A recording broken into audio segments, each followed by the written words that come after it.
विदेश्वर संहिता 22वां अध्याय। शिव नैवेद्य और बिल्व महात्म्य।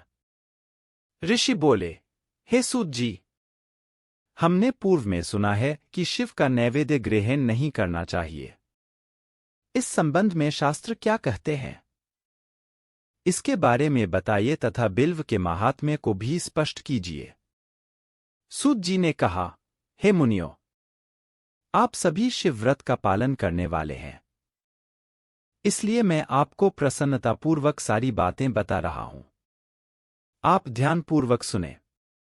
भगवान शिव के भक्त को, जो उत्तम व्रत का पालन करता है तथा बाहर भीतर से पवित्र व शुद्ध है, अर्थात निष्काम भावना से भगवान शंकर की पूजा अर्चना करता है, शिव नैवेद्य का अवश्य भक्षण करना चाहिए, क्योंकि नैवेद्य को देख लेने से ही सारे पाप दूर हो जाते हैं। उसको ग्रहण करने से बहुत पुण्यों का फल मिलता है। नैवेद्य को खाने से हजारों और अरबों यज्ञों का पुण्य अंदर आ जाता है।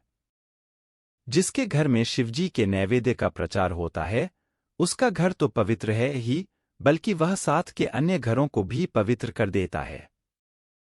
इसलिए सिर झुकाकर प्रसन्नतापूर्वक एवं भक्ति भावना से इसे ग्रहण करें और इसे खा लें। जो मनुष्य इसे ग्रहण करने या लेने में विलंब करता है, वह पाप का भागी होता है। शिव की दीक्षा से युक्त शिव भक्त के लिए नैवेद्य महाप्रसाद है।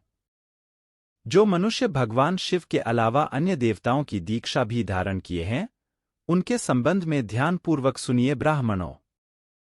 जहां से शालग्राम शिला की उत्पत्ति होती है, वहां उत्पन्न लिंग में रसलिंग में, पाषाण, रजत तथा सुवर्ण से निर्मित लिंग में, देवताओं तथा सिद्धों द्वारा प्रतिष्ठित लिंग में, केसर लिंग, स्फटिक लिंग, रत्न निर्मित लिंग तथा समस्त ज्योतिर्लिंगों में विराजमान भगवान शिव के नैवेद्य को ग्रहण करना चांद्रायन व्रत के समान पुण्यदायक है।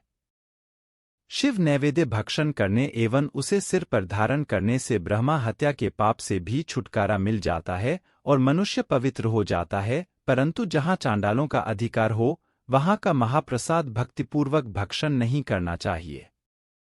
बाणलिंग, लौह निर्मित लिंग, सिद्धलिंग उपासना से प्राप्त अर्थात सिद्धों द्वारा स्थापित लिंग, स्वयंभूलिंग एवं मूर्तियों का जहां पर चंड का अधिकार नहीं है, जो मनुष्य भक्तिपूर्वक स्नान कराकर उस जल का 3 बार आचमन करता है, उसके सभी कायिक, वाचिक और मानसिक पाप नष्ट हो जाते हैं। जो वस्तु भगवान शिव को अर्पित की जाती है, वह अत्यंत पवित्र मानी जाती है। हे ऋषियों, बिल्व अर्थात बेल का वृक्ष महादेव का रूप है। देवताओं द्वारा इसकी स्तुति की गई है। तीनों लोकों में स्थित सभी तीर्थ बिल्व में ही निवास करते हैं, क्योंकि इसकी जड़ में लिंग रूपी महादेव जी का वास होता है। जो इसकी पूजा करता है, वह निश्चय ही शिवपद प्राप्त करता है। जो मनुष्य बिल्व की जड़ के पास अपने मस्तक को जल से सींचता है, उसे संपूर्ण तीर्थ स्थलों पर स्नान का फल प्राप्त होता है। बिल्व की जड़ों को पूरा पानी से भरा देखकर भगवान शिव संतुष्ट एवं प्रसन्न होते हैं। जो मनुष्य बिल्व की जड़ों अर्थात मूल भाग का गंध, पुष्प इत्यादि से पूजन करता है, वह सीधा शिवलोक जाता है। उसे संतान और सुख की प्राप्ति होती है। भक्तिपूर्वक पवित्र मन से बिल्व की जड़ में दीपक जलाने वाला मनुष्य सब पापों से छूट जाता है। इस वृक्ष के नीचे जो मनुष्य एक शिवभक्त ब्राह्मण को भोजन कराता है, उसे 1 करोड़ ब्राह्मणों को भोजन कराने का फल मिलता है। इस वृक्ष के नीचे दूध घी में पके अन्न का दान देने से दरिद्रता दूर हो जाती है। हे ऋषियों, प्रवृत्ति और निवृत्ति के 2 मार्ग हैं। प्रवृत्ति के मार्ग में पूजा पाठ करने से मनोरथ पूर्ण हो जाते हैं।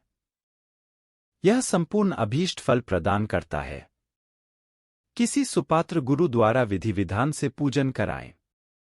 अभिषेक के बाद अघनी चावल से बना नैवेद्य अर्पण करें।